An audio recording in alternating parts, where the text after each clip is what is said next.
Is now the conversation we're about to have is related to our question of the day, and we're asking you to interact with us at the agenda_SABC.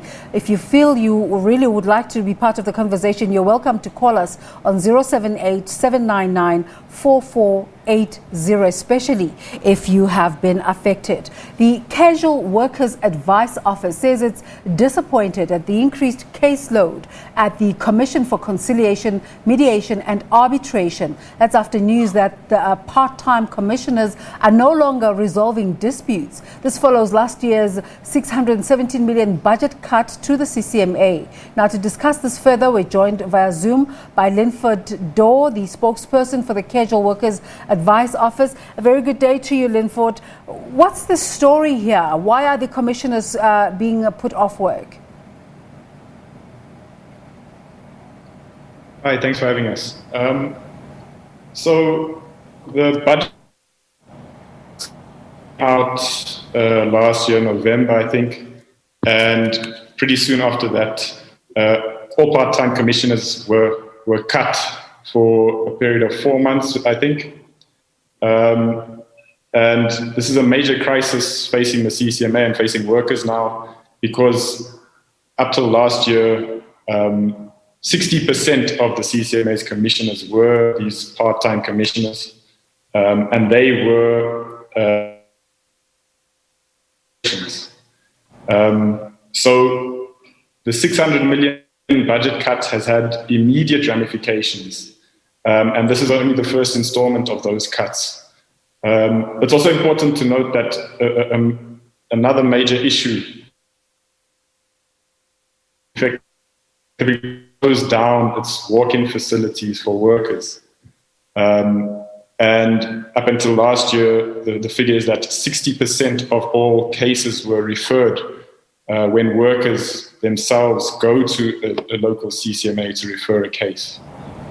So yes, these budget cuts are having immediate serious ramifications, and our organizations are already seeing the effects of the delays to cases and the effect that this is having on workers.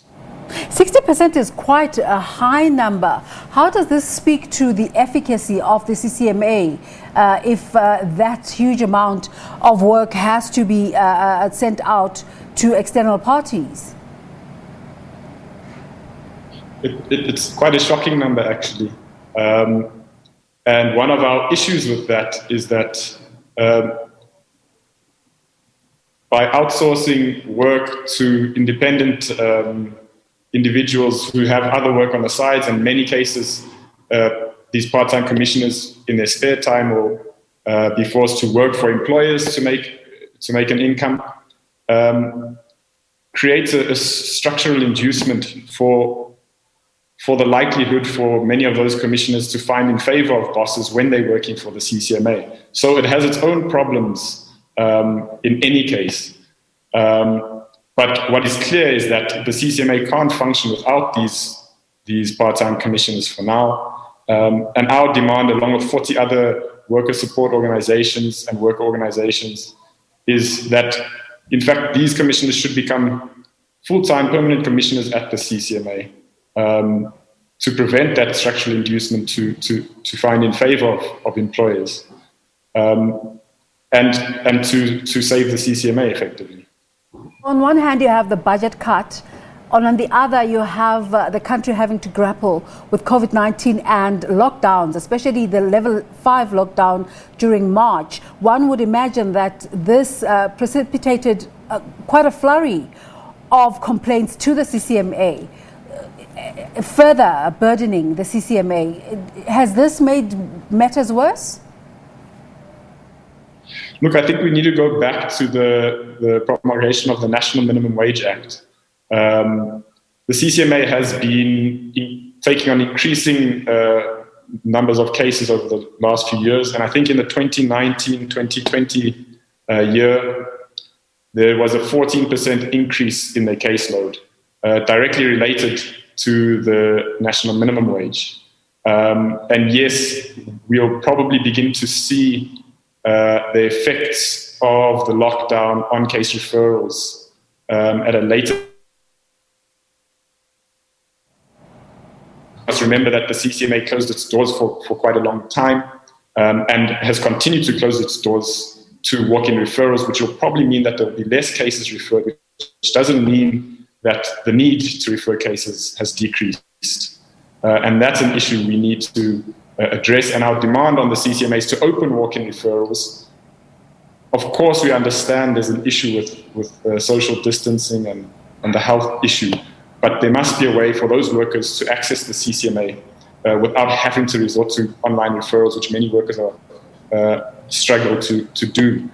Because these workers, if they don't go to the CCMA, they go and stand in queues at the Department of Labour. So it makes no sense from a health point of view. It's clearly a budget issue. So Lynford, sorry, you can continue. I think just the point that we want to make as the Casual Workers Advice Office, in collaboration with 40 other organizations, is that we don't see this simply as a matter of balancing budgets and of Treasury having to balance their books.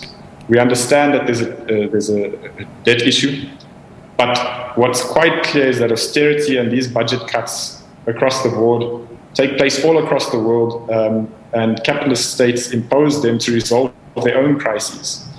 And the point is that when you cut funding to social needs, to electricity, to water, to worker institutions like the CCMA, those needs don't disappear, and people will need to access them in other ways. And what happens then is obviously privatizations. So what we're saying is that these budget cuts are not a simple matter of balancing state budgets. They direct a tax on the working class, and they direct a tax on worker organizations. And effectively what they do is they open up new avenues for private wealth accumulation.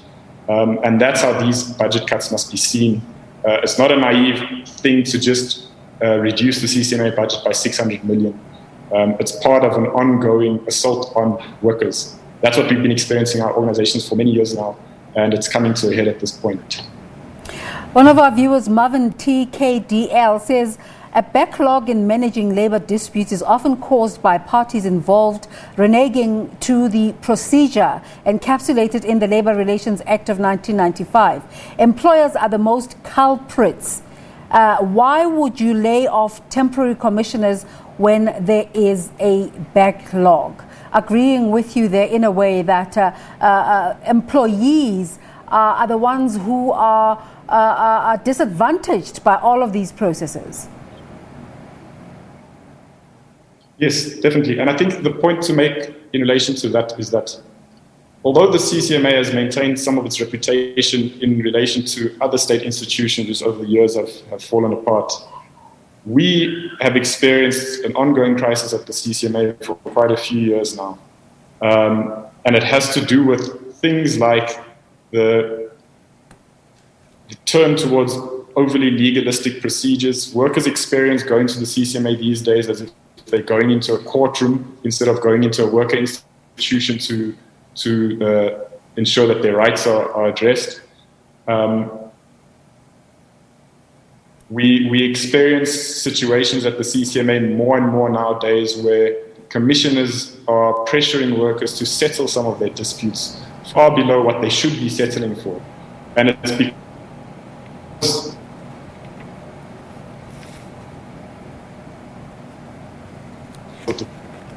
speedily CCMA can maintain its reputation. Yeah. And all these things do is that they're trying to basically maintain the face of the institution while massive cuts are being imposed on it. Lynford, I'm sure you can tell we don't have a fantastic line, but this is an important conversation. So I'm just going to try and draw however much I can. Just in terms of your organization, who do you represent, and how are they being, what sort of effects have these cuts had on them? Well, we support all workers that come through our doors. We're based in Germiston. But primarily these workers are labor broker workers, outsourced workers, EPWP workers, workers in casualized forms of employment. And those workers have been left out of the trade union movement and are organizing in different forms in many cases and require support of organizations like ours to access their rights in the CCMA and to support their struggles. These workers have for a long time faced a big issue of representation at the CCMA. I'm sure you know 70% of it is ununionized, but the CCMA has a rule that says only unions can gain representation at the CCMA. So many times these workers have to go to the CCMA and represent themselves, where they're up against lawyers, where they're up against biased commissioners. And what's happened in relation to these budget cuts now is that it's just exacerbated many of the issues that they've experienced in accessing their rights through the CCMA for many years. So this call that you're making for government to reconsider its support of the CCMA, who are you making it to? The Labour Department or government as a whole? What sort of responses are you getting? Look, we haven't got any responses from the state itself, but our demands are quite clear. We're saying that the CCMA is the core of the labour relations framework in South Africa. And what we are saying, along with 40 other organizations, is that we need to redirect, if it's a matter of redirecting funding, that funding must come from Productivity SA and from NEDLAC. We don't see the value in NEDLAC anymore as for many workers, for example. NEDLAC in recent years has promulgated laws that restrict their rights, such as the 2019 attack on the right to strike. And what we are saying is that NEDLAC's 40 million, Productivity SA 80 million, those resources can be redirected towards the CCMA. We're also saying that the Department of Labour itself needs to be restructured. Much of the caseload that the CCMA takes on can be taken up by a proper Department of Labour inspectorate, if that inspectorate is functioning. We don't need workers to go and refer national minimum wage cases to the CCMA. It should be a matter of the Department of Labour going out into workplaces, looking at workers' pay slips, simply saying these workers are underpaid, pay your workers properly. It's a question of increasing the budget of the CCMA, but also reprioritizing in the Department of Labour. You said yourself that casual workers are not formalized. Just moving away from the CCMA, just generally, can you tell us, the President talking in his State of the Nation address last week that unemployment figures have surpassed the 30% mark. Can you give us a sense, I don't know if you've done any research, conducted any research in terms of the impacts of the lockdown and the rising numbers of unemployment in South Africa on casual workers? Look, I think one of the experiences we've had is that obviously there have been retrenchments. We're facing massive retrenchments everywhere. But another major issue for these types of workers is the issue of being put on short time since the lockdown. And effectively that's made them far more vulnerable. Workers who would have previously had guaranteed hours, 40-hour weeks, for example, are now working 1 week off, 1 week on, struggling to make a living. So all these sorts of things, there's numerous examples of how the COVID pandemic and the lockdowns have affected workers. But I don't think it was a very rosy picture before that.